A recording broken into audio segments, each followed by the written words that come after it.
Hi, everyone. Welcome back to the Sky Lilah Experience. Today we have Laura Armstrong, who's a money mindset coach, mentor, and wealth mastery strategist, as well as a three-time world champion martial artist. Hi, Laura. How are you? Awesome. Thanks so much for having me today. I'm excited to be on here. Thank you for making time. I appreciate it. So, I obviously want to talk about money mindset because that's huge for absolutely every single individual in the world. But first, can we get into your journey of martial arts? What started first? How did you get to where you are right now? What's your story? Sure. Just to give us the So, background. yeah, I feel like one thing before I even get into that is people don't tap into their story enough and the highs and lows of that because we just go through our everyday lives, like experiencing life. And so, if you can amplify that so that it can make an impact on others, you can create so much more for yourself and for others. So my story, I had a lot of trauma as a young girl, a young child, and a young woman, and I was always very athletic, but I was always the overweight kid in school, right? And so I was always made fun of, bullied, blah, blah, blah. But I was always into sports, so I loved it so much. I loved the Olympics, I loved martial arts, I loved action movies, right? Like I was like not your typical person, right? Yeah. Which made me stick out like a sore thumb even more, which I learned to love so much. And the thing was, though my relationship with my parents wasn't so great, they never stymied that. They never shut it down. So I was always Mm. allowed to like, not allowed, but I could always like be my best potential of whatever I wanted. So I started competing in powerlifting and bodybuilding at a very young age, and I won the provincials here. I live in Toronto, Canada. Nice. And I was scouted by the IFBB, the International Federation of Bodybuilders, and they said to me, look, we can take you all the way. You can earn millions of dollars.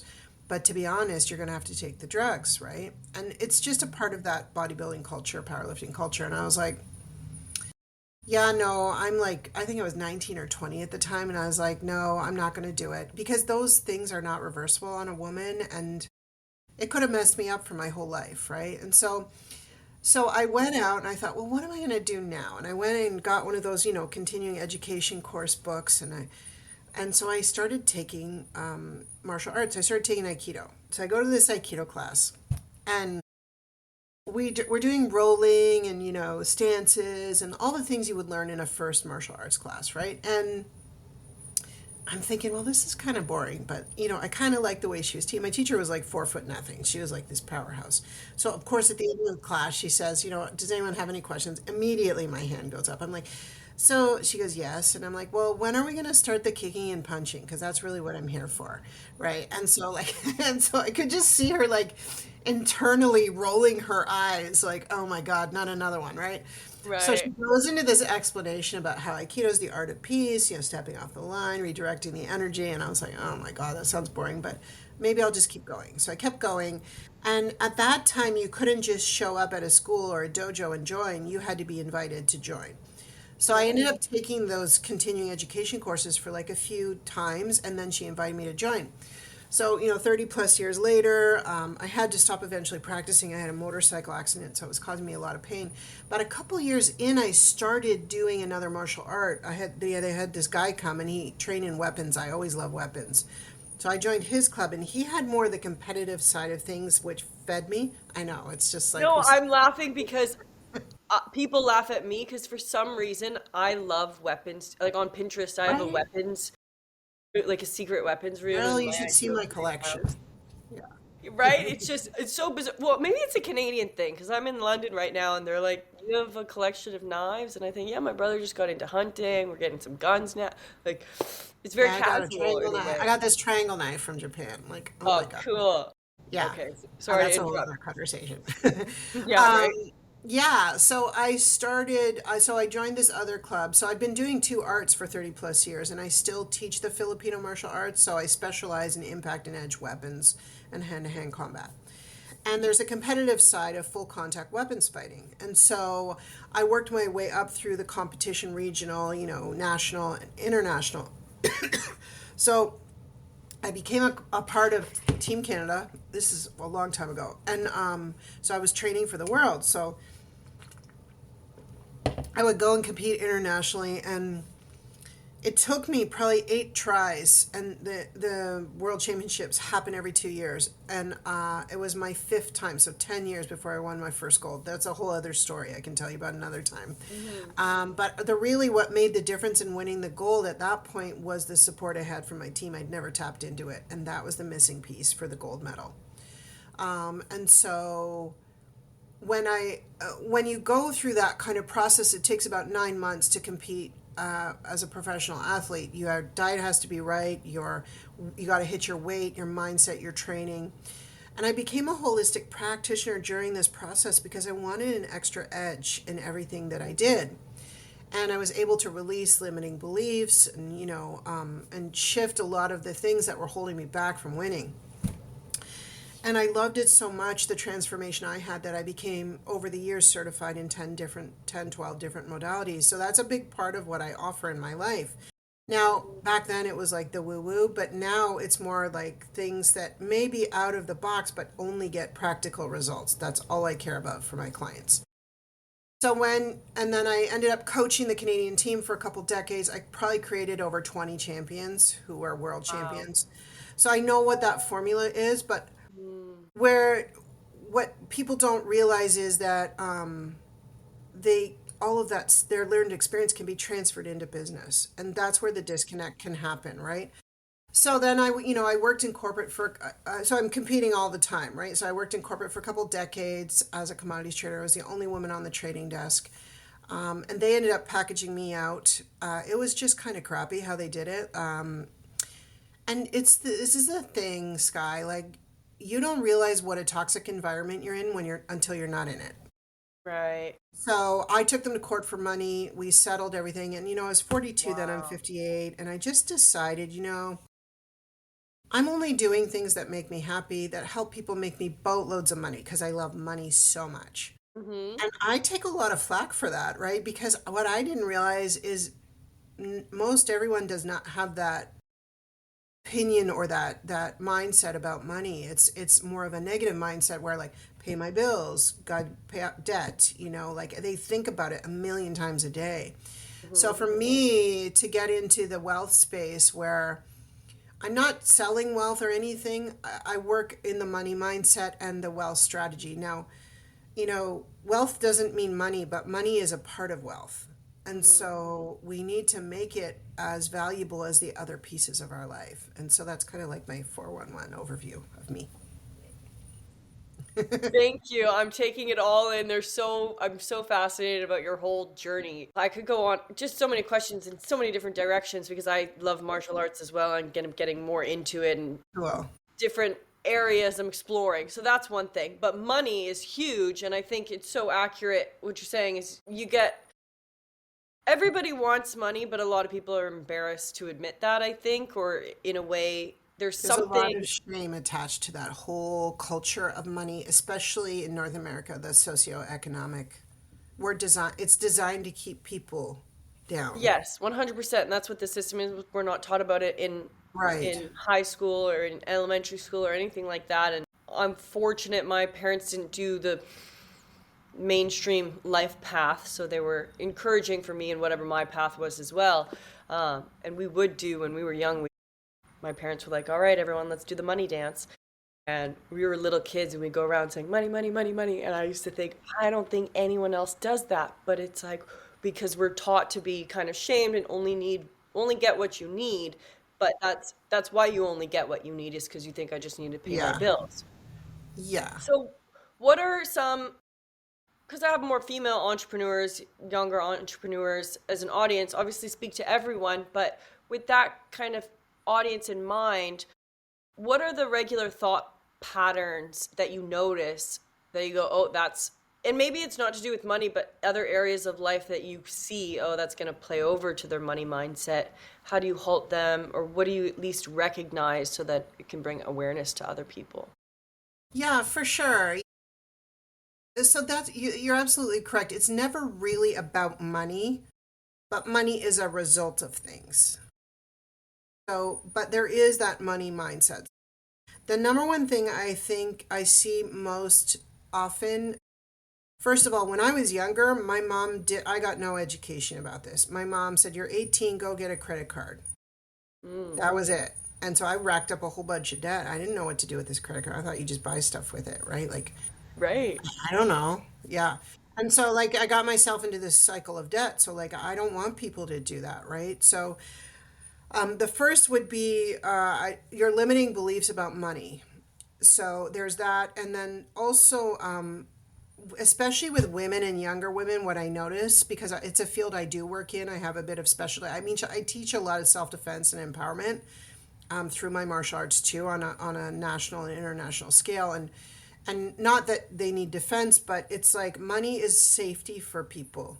Mm-hmm. And so a lot of women don't feel safe, right? So there's that component. And the other piece is that I would get you to ask yourself, what is your level of deserve? And so by that, what kind of money do you deserve? Like, what do you want to charge an hour? Because I can guarantee you it's probably not where it needs to be. Because we've been told we shouldn't earn a lot of money, that the man takes over. Not that we're not man bashing here, but it's just the Yeah, societal for sure. hierarchical. Yeah, right. And so, but the truth is, you are a powerhouse within yourself. And Mm-hmm. so you need to take hold of that power and take it back from others. And that is really important. So the most thing I see most often is people, for young women, is they don't feel they have a high level of deserve. And the other thing is their limiting beliefs around money. And this is the beauty of limiting beliefs and all that. It's just temporary. You can get rid of it. I got rid of mine, right? I And like so I that. have the formula to do that, right? Right. Yep. Yeah.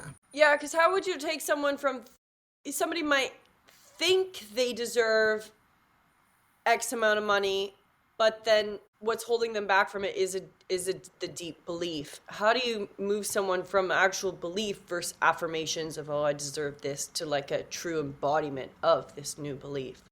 Yeah, for sure. So a lot of time when I work with limiting beliefs, it's all about clearings. So the clearings work in a specific way. So I bring up what the limiting belief is, and the clearing is designed with a charge. So it should really piss them off. And the thing about this is that it brings it to their awareness. Once it's in your awareness, you're good to go. You can get rid of it. A lot of it isn't. It's like we're so good at pushing that stuff down and keeping it in our subconscious and minimizing it like it's not important. But it's actually, it could be just the smallest phrase that makes the biggest difference.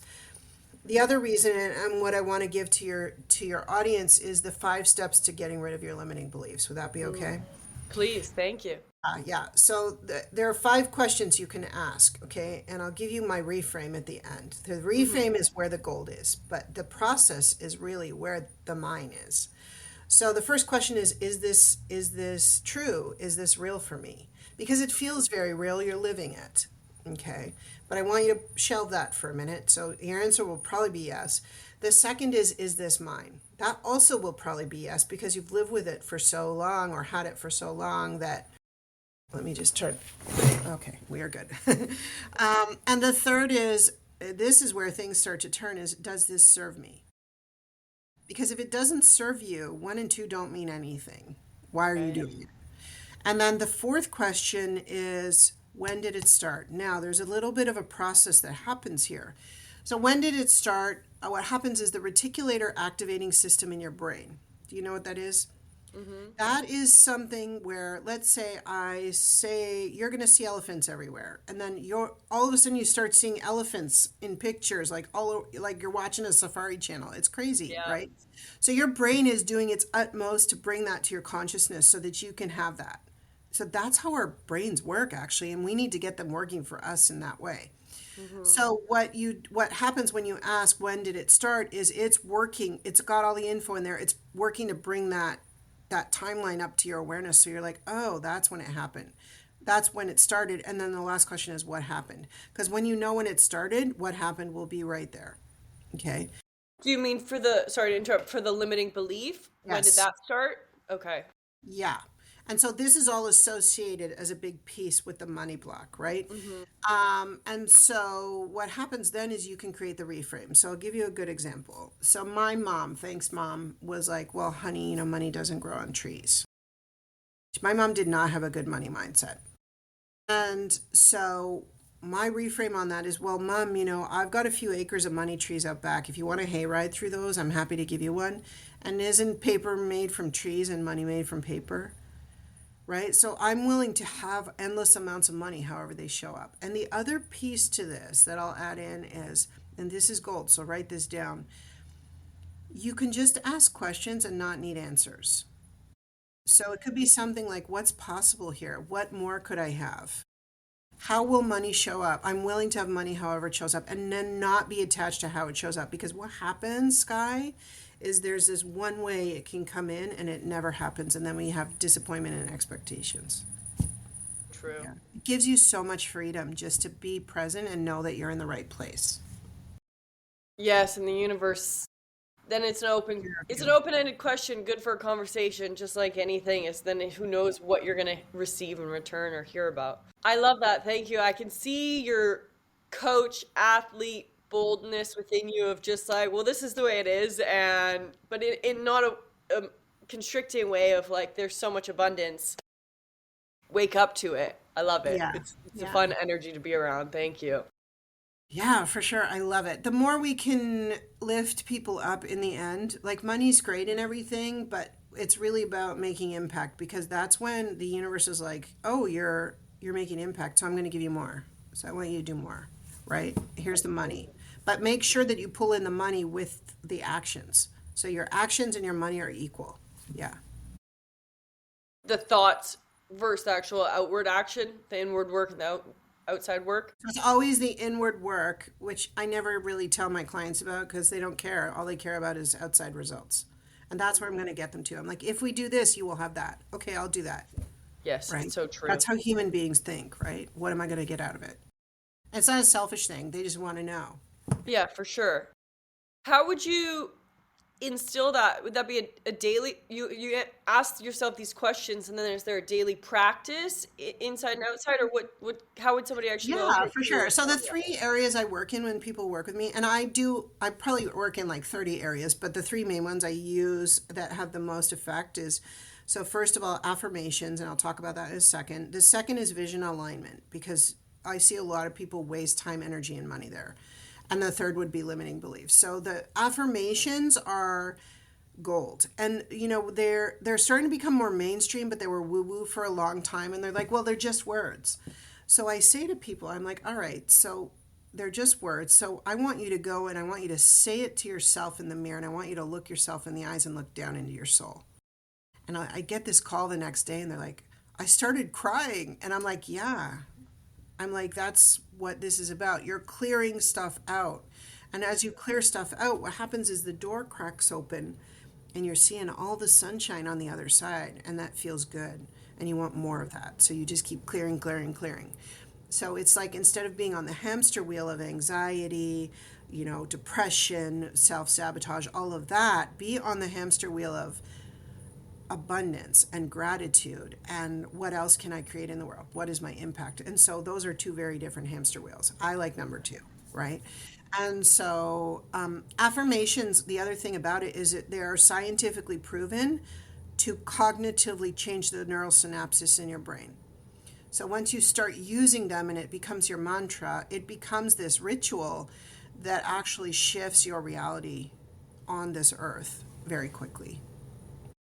I love exploring that stuff so much. I'm starting to study more neuroscience and quantum physics because it's like, okay, perception, reality, everything's just energy and matter. Is there another way instead of going out and grinding to, okay, can I do some, I call it sharpen the knife, Yeah. work first?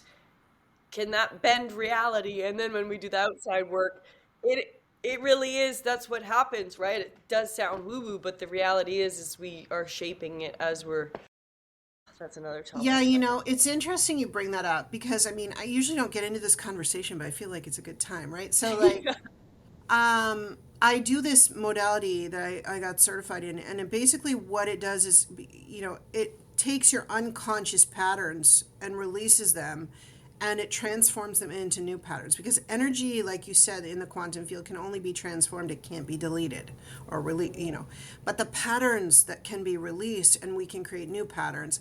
And with this, I've seen people have huge dynamic change very quickly, right? Because they're not holding on to it anymore. They could pull it back in if they want, but if I give them an affirmation they read every day, they're not going to pull it back in, right? And so it's almost like this foolproof way to make sure things move forward, right? So I kind of love that. And I feel like there's lots of stuff out there like that that people do, and we don't tap into it enough as a human race. But it's changing. Consciousness is changing slowly. It takes about 20 years, and we're on the path to that big time. Because I feel like the earth is picking sides right now. I've seen all my algorithms are set up for that. The earth is separating. And are you Separating. going with it? And I'm like, yes, I'm coming with you. I'm Yeah. there. Well, there'll be two, right? Like, however that's going to show up. And so I'm interested to see how that's going to show up. Well, Yeah. it's funny you say that because I feel like, not to generalize it too much, and really who people look up to in that success side all have this mindset towards the woo woo stuff, yet don't really share about it because it might seem unprofessional. But The that's why I like judgment. to Yeah. learn the science behind it, because then it's easier for me to explain Yes. to the Yes. average person of why this Exactly. is real and it matters and it impacts you. That's why all I talk about is practical results Hmm. that they'll get Hmm. working with me. Yeah, that's the key. I love that. Thank you. Do you notice in different age groups different patterns, or kind of where someone is? Like if you're just, at least for me growing up, my mom's always said, "Oh, don't worry, this is the hardest part. This is the hardest part. Once you're here, then you'll things will click." But do you notice just in, say, different decades, kind of what shows up that might be a pattern? Yeah, I love working with younger people because they don't have the baggage. And baggage is not a bad thing. I like to clarify that right away. It's how you use your baggage, right? Like, that can really define who you are. And honestly, your trauma creates your greatness, right? And so, if you don't have to go through that whole trauma thing to get to greatness, like, good. Like, don't, right? Mm-hmm. So I like working with younger people because they haven't got a lot of that yet. And so if we can get to people early enough, then they can start these practices. And what's going to happen is they're going to become so much greater than us, so very quickly. And that's what we need right now, is leaders like that. People who are older, probably I notice a lot with women who are probably 40 and over. The majority of them feel stuck in their life. And, it's interesting because I just separated from my husband. It is very amicable. He's a great guy, but I was not happy. And so I think the majority of us realize that, to be honest, people, like, our natural state is a state of joy.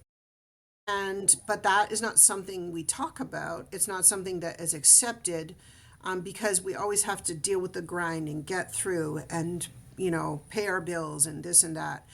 And it's when we can look above that and look down on it and realize that our truth is that there is an illusion there that we're told and taught, like, and this is not about that conversation, but what is your reality would be the question I would ask people. The reality is, if you're not happy, do something about it. And so how do I do something about it? We'll start with something as simple as affirmations. What do you want in your life? What would your life look like in your vision if you had unlimited money, all your debt was paid? And what three things would you buy for yourself? What would you do with that money? Right? And people are like, oh, well, start a foundation. I'm like, that's great, but what would you do for yourself? Because especially as women, we're not taught to receive. Receiving is here, giving is up here. Until this happens, greatness can't happen, right? So true. My mom went to a year, she spent a year in Israel, and she said the whole year they taught us how to receive, and it changed her life. And I noticed too, especially growing up with a father who's an incredible man, but such a hard worker and no slackers and no this and no that. I'm always like, okay, got to work, work, work, work, work. And Yeah, it's very right. uncomfortable to just sit in You have to femininity. teach. Yeah, you have to learn it, right? It's so hard I mean, you don't have to tell me. I'm like, I never got married till I was 49 because I never needed to be married. I loved being on my own, and I was a bit of a pariah, to be honest. I would get like all these comments and judgment about it, right? And but when I married, I wanted a marriage like my parents, right? And now that marriage is not there anymore, and so but I've always stayed true to myself. So that was what I would tell your audience. No matter what situation you're in, stay true to yourself because no one can know what you know. No one feels what you feel. And so if you feel trapped in that, do your affirmations. Get rid of those limiting beliefs because it's all the same pattern. Be clear about what your vision is, right? I think a lot of the time we go through life throwing spaghetti at the wall, hoping something will work, right? And you got to know what your why is. And your why is made up of two things, your purpose and your drive. Most of us know what our purpose is, most of us don't know what drives us, right? What drives you. And as a high achiever, like I know what drives me and I'm completely driven. In fact, I'm probably overdriven a lot of the times and I've had to pull it back because I'll just go into burnout because I think that's normal, right? So there's the Right. other side of that. High achievers have a different mindset, and I want everybody to have this mindset. There are three things that they are completely differentiate them from the normal person. So first of all, they're completely obsessed with what they do. Okay, on every level. Second, they are lifelong learners. And third, they want the best of everything, best of health, best of family, best of business, best of this. And they do whatever it takes to achieve that. Those three qualities you will see in millionaires and billionaires over and over and over again. These are not magical. The regular person can have this, but it's never been positioned that way. And you probably never had to go through the horribleness of trauma to get to it, right? And so let's just avoid that whole piece and give it to everybody now so they can live in prosperity. Thank you. I'm loving all of it. Uh Question about balance. And when I say balance, I don't necessarily mean what everyone thinks in kind of that general statement of work-life balance because I don't necessarily believe in that. I'm more of a do what you love and then it's all you're It'll always work doing. out. Yeah. Yeah. I try to balance in different spaces of time, more quarterly, like that. So the question is more about say you're shifting into a positive money mindset. Do you notice you have to give up other areas in order to really be 100% in there, or is there a trick that the average person doesn't know, where you go, okay, I can take, say, this training, your training skills as an athlete, and shift that over? Because I notice that so many athletes too have incredible discipline and thrive in there, but then when it comes to business, it doesn't quite cross They over. just What? don't. Yeah. How many times do you see those NFL players lose all their money within a year? Yeah. Because they just can't make the shift into the legacy that they should be creating. Um, so the question is Sorry. like, Yeah, it was a really broad question, but it's okay. more it was more about balance and say for athletics, using that as an example, how would you maintain that passion for athletics or a passion Okay. for arts Yes. or while then putting that same energy into wealth mastery, or is it yes, you will have to shift into a new season where that is no longer the priority and this is like what does that So transfer look like? I look at that. I think that's a great question because we're as human beings we're taught not to give things up because that's a bad thing. But what happens when change happens is you're in this uncomfortable place, and actually, if you're uncomfortable, you're in the right place where you can create anything, and anything can come in. And I think that that's hard for people because they want safety, they want steadiness, they want to feel like they're taken care of, right? And so the actual opposite is if you're not in that. Yes, as you go to scale or you know that you're in what you need to be, you will be it's like a snake losing its skin. You will be losing like things. And I don't even like to use the word losing. You'll be moving into a place where different things will show up for you and you will need to let go of things. And the question here is number 3, is it serving you? And if it's not, get rid of it. Even though it may seem very steady and reasonable and scary, you need to get rid of it, because until you do, things will not move, right? And so it's that need of control as human beings that we have, right? So letting that control just slip, you can let it slip a little bit, see what happens, and I guarantee you things will shift and you'll like what you see. And it's almost a habit you have to get used of. So yes, as you're growing and you're developing into the next level of who you are, and the other piece of this, which is really important to talk about, Sky, is the people around you. So who are the 5 people that you're in your life the most, right? That in your business, in your life, right? Because if they're not up here, you're not hanging out with the right people. Go find other people. And if you need me, hang out with me, right? Yes, Like, yes. because like I work with billionaires. Like my coach is a billionaire Hmm. and he approached me, right? And so now I hang out with that group. So what's going to happen? It's just going to elevate me. And the other thing I would say is for those of you working with mentors and coaches, because everybody needs it. We can't see our own stuff a lot of the time, right? Mhm. And there's going to be a point where you grow and you actually move past them, and you need to recognize when that is as well. Okay. I've had That, coaches where it's so true, right? yeah, Yeah. yes, so true. And it's kind of scary, and I feel you might feel a little shame or guilt too, but Yeah. it has to happen. Yeah. Because as human beings, we put people on pedestals. It happens to me all the time, not in an ego way. And it was so funny when I started dating my husband. Like it took him a long time to give me that first kiss because he's afraid I was going to kill him, right? Like so, people have this perception of you, whatever it is, right? And so, as long as you stay true to yourself and just be real, right? Like don't be anything you're not, because people are geniuses. They know when stuff is not authentic, right? And so just keep being who you are, but scale up and know that your values, stick to your values and know that you can have more of whatever that is to make your impact, including money. Yeah. Yes, I'm just taking everything in.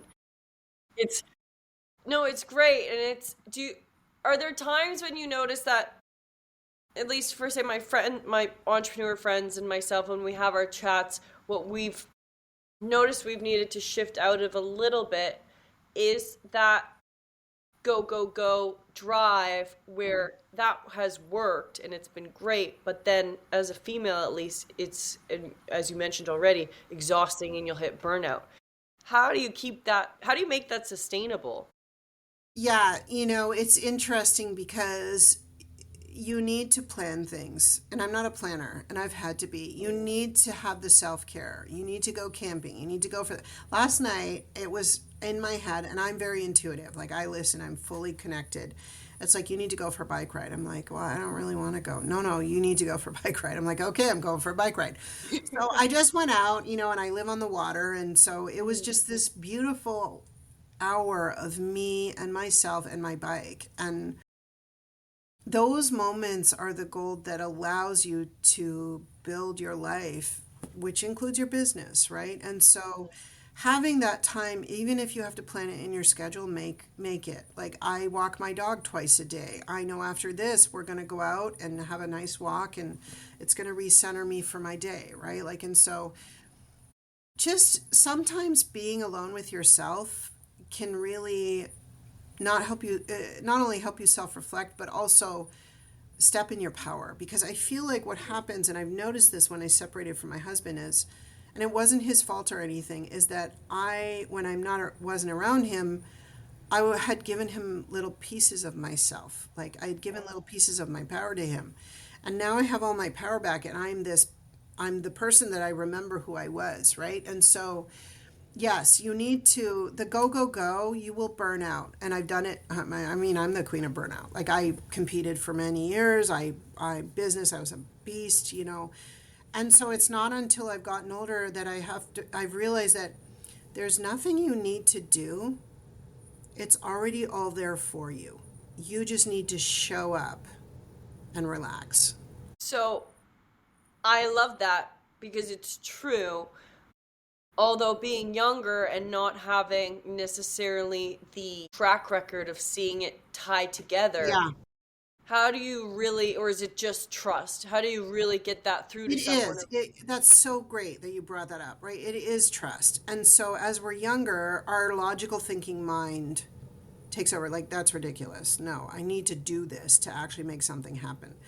If you can get past that, and that is a limiting belief, by the way. So I just gave you the 5 keys to getting rid of that. So, like, you sit in the trust of the knowing of that you're in the right spot, and that you don't need to do anything. You're already doing it.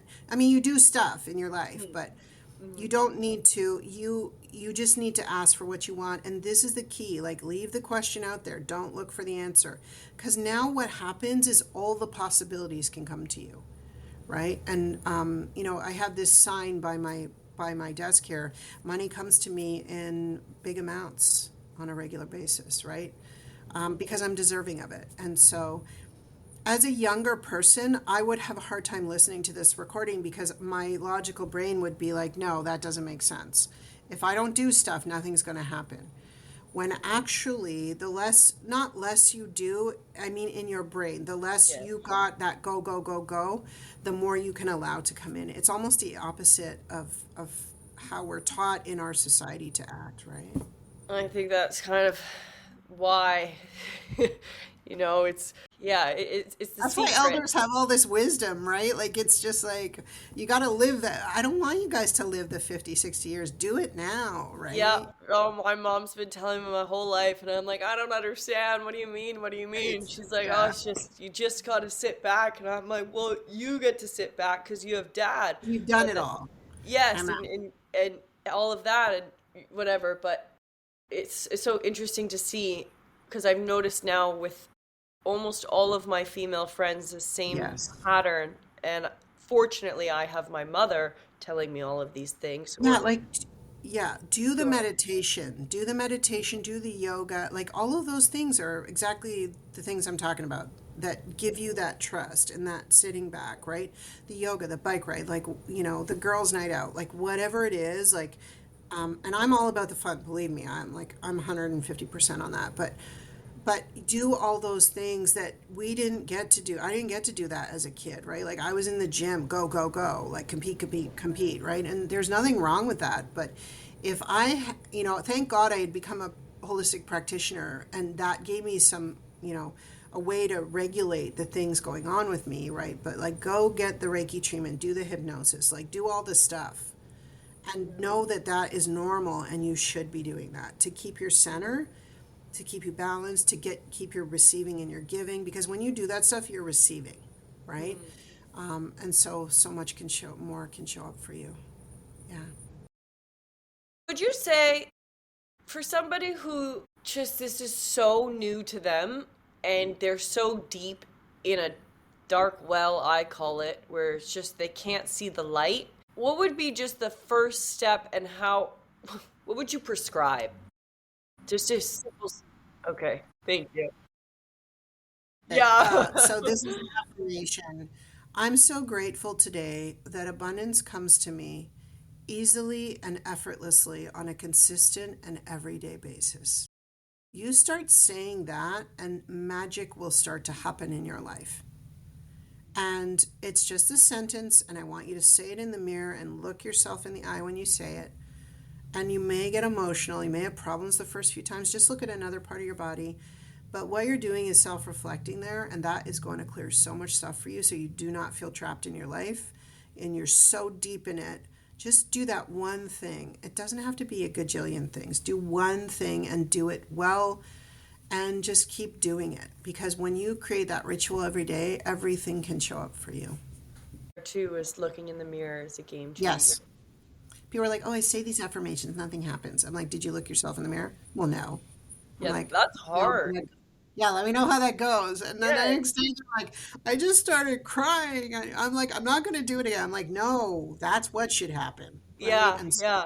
I used to yeah, do that when I was first practicing self-love because I had so much love to give, and I'd get so frustrated when I was younger. If, oh, I want somebody to love, and then I thought, okay, well, you gotta start with loving yourself. And I look in the mirror, and I heard somebody say, look in the mirror as if you're looking at the love of your life.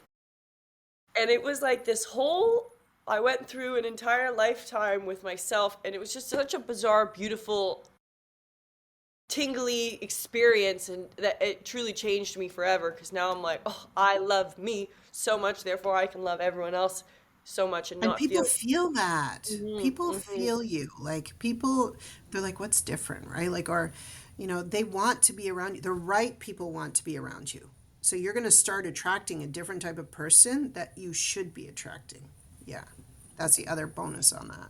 And what's one myth, money myth, that you wish people could unlearn, right? That you need to be in debt forever and that money runs your life. That's another good one. To bring that back to money grows on trees, because my sister and I joke, because we like to believe money grows on trees too, and then we It feel a does. little bit Yeah. like, well, maybe we shouldn't say that out loud, because some people are like, all right, you too. But how would you shift people's belief around that? Of like, well, actually, it could. Yeah, so I have so many irons in the fire that are always growing. And so what are the different aspects of your business that not only that you work, but also are passive, right? And so are you creating passive income in your business? And if you're not, what would passive income look like to you?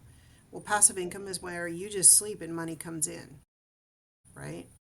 And so I have a lot of those trees in my acres out back, right? And so, but for now, for those of you starting out, do one thing, know what your vision is, know what it, make sure it aligns with you, and go make $1 million at that. And if you need help with that, you come and talk to me and I will help you, right? Because sometimes we're like, well, I can do this and this and this and this, and that's the perpetual squirrel, right? And that means that their alignment is a bit off, right? You're driven, but you don't know what you're doing. Yeah, Hmm. yeah. While we're on that note, what does your mentorship look like? If somebody were to contact you, what would they expect? Yeah, so I have several different levels of that. Most of it I work one on one because it's such an individual process. Hmm. Um, and it's also very private for people because there's a lot of things that they come up to release, right? And so I guarantee that by the end of working with me, they'll get rid of their limiting beliefs, 100%. I have the formula for that, and you can do it. Hmm. And is it however long you want, X amount of time? Yeah, Like, so I have like a year working with me. I have a 90 day, I have a 6 month, and they're all different packages. hmm. The one I find that is most sustainable for people is the year where they work with me a couple times a month, and it's a process they go through. Those people who want faster change, they'll do the less time. Right? That usually the ones who want the most change are the 6 months. Yeah. And after 6 months, they're literally completely different people. And like people are like, what happened to you? I want what you've got. Right? Like, Yeah, what juice are yeah. you drinking? Right? So, Well, I think therapy is such a known thing to go do, where coaches is a little bit less clear. But coaches, I find, at least therapy, you're working in the past. Coaching, you're going, okay, let's propel you forward and shift that mindset. yeah, I think that's an interesting comment. So for me, I'm not a big fan of the word coaching because like for me, having coached the Canadian team, I see it Right. as like a sport thing. Um, so for me, I work within the strategy because I think it is strategy because I think it's not just about telling people what to do because I don't. I ask questions. Really good people who are strategists, they ask questions and then answers just develop, right? And so I feel like in that space, what happens for me when I work with my clients is when things come up, and this is not knocking therapists because I think that it's a very valid thing to do, and they're so helpful. But what Hmm. happens is therapists bring things to the awareness, but they don't show people how to get rid of them. Hmm. So they're there, you know them, you can process, but you need to get rid of that stuff, right? And so that is the piece that I find when I work with people that takes it to the next step. So Hmm. I get rid of it, right? Hmm. For them. Hmm. I help them get rid of it, right? And so Yeah. then they don't have it in them anymore. It's still there, it's a part of them, but they can use it however they want. It doesn't have a charge for them anymore. Getting rid of the charge is the key, right? So true. I used to do, when I would do kickboxing, I've had some grief, and it was unknown of what cause of death was. So when I would kickbox, I would just visualize who the person, I don't know exactly. And for probably 2 or 3 years, so aggressive towards this bag. And then all of a sudden, it just wouldn't light me up anymore. And I was kind of like, huh, Yeah. I guess I've healed from that. It's Like, just not there anymore, right? Like it's yeah. just however you do that, like it's Mm-hmm. so true. And you know, I had like I told you a little bit about how I was traumatized as a kid. Well, I never found out until I was 42. It was Wow. buried in my subconscious. So here I am competing for the world championships. This trauma comes up, and I'm doing my Reiki master Mm, alignment. And so it took me, I put it out there like I want to forgive, but I don't want it to be okay what happened. It mm, took 2 years, and I would just check in on it every once in a while. And mm-hmm. after a couple of years, it's just like, yeah, we're good, right? So Yeah. you will get there eventually if you ask for it, right? Mm-hmm. But you can do it faster, and Yeah. that's what I think is. If I'd known what to do then, what I do now, I could be so much further ahead. Yes. But maybe not. Maybe I needed the process. I don't Yeah. know. No, I think that word charge is very powerful because everyone can relate in some way of what charges someone, and then does it work for them or does it not work for them? What's one piece of advice or a mantra? Well, first, what's a mantra that you tell yourself regularly? Yeah, I'm enough. I'm enough for everything. I'm more than enough. Yeah. And then, what is one piece of advice that you'd say to a young entrepreneur, really your younger self? Yeah, don't give away your power. Stand in your power and take it back from others and set your boundaries around things for your highest good. Yeah. Yeah. Thank you, Laura. Where My can God, so everyone? fun. Yeah. It's so fun. I'm like, oh, you hear it, but when you hear it from somebody different or you just bring a different energy, it's like this strong, soft, I like beautiful bubble of, whew, okay, let's go, but in Yeah. like a nice way. Where can Awesome. everyone find you or contact you? Yeah, for sure. So for your audience, I'd love to offer you an hour of time with me. I love hearing about people. You'll leave with tools. So you could book on my calendar at let me get it right here. Uh, Wealth strategy. Anyways, I'll get the link for you. I'll have the link down low. Yeah. Yep. Okay, I think it's wealthstrategywithlaura.com. So there's an hour on that. And then also you could check me out on LinkedIn. Please hook up with me. And you could check out my website at wealthmasterysystems.com. And I love people, so I want to hear about you. And yeah, how can we lift each other up? Well, thank you so much for your My time and pleasure. wisdom today. It's so nice to hear it. I feel so privileged to Me chat with too. you. Hmm. Thank you.